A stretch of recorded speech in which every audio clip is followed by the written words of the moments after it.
tu ne peux pas dire que tu as de l'estime pour toi si tu fais pas de sport, si tu travailles pas sur tes objectifs, si tu passes pas du temps avec Dieu, si tu t'apprêtes pas.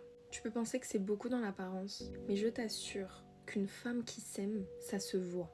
Le plus haut degré d'estime et d'amour que tu peux avoir pour toi, c'est d'analyser la vie que tu as aujourd'hui et te demander si c'est celle que tu veux avoir. Si ce n'est pas celle que tu veux avoir, il est temps de faire un truc. Parce que si c'est pas celle que tu rêves d'avoir, je pense que ça fait un certain temps que tu es dedans. Mais il est temps que t'en sortes.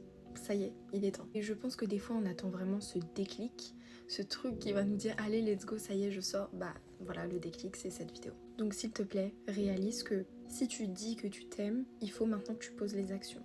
Poser les actions, c'est de te dire ok, on est bientôt en septembre, il me reste 4 mois avant la fin de l'année. En 4 mois, il faut que ça, c'est changé dans ma vie. Ça peut être une relation, ça peut être quelque chose que tu n'aimes pas chez toi, ça peut être quelque chose que tu veux développer, ça peut être peu importe.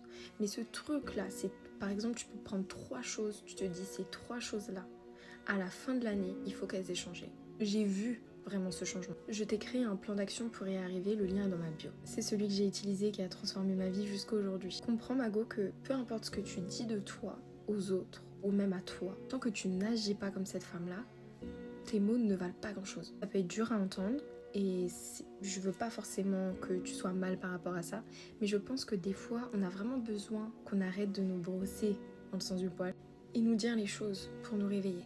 Et je te dis ça vraiment avec beaucoup d'amour. En fait, des fois, on veut même pas améliorer des choses dans notre vie parce qu'on est tellement habitué par notre environnement, on est tellement habitué par nos habitudes, bonnes ou mauvaises soient-elles. Donc là, vraiment, le défi que je te donne, c'est d'analyser ta vie. Demande-toi si elle te plaît. Et si elle ne te plaît pas, réfléchis à ce que tu veux changer et change-les. Change-les. Il faut pas forcément un miracle, il faut pas forcément quelque chose de dingue.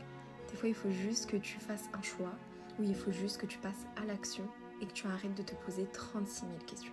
Mets-toi au défi jusqu'à la fin de l'année d'être concentré sur ce que Dieu a mis dans ton cœur. Les rêves, les projets, la femme que tu dois devenir, ce que tu dois faire.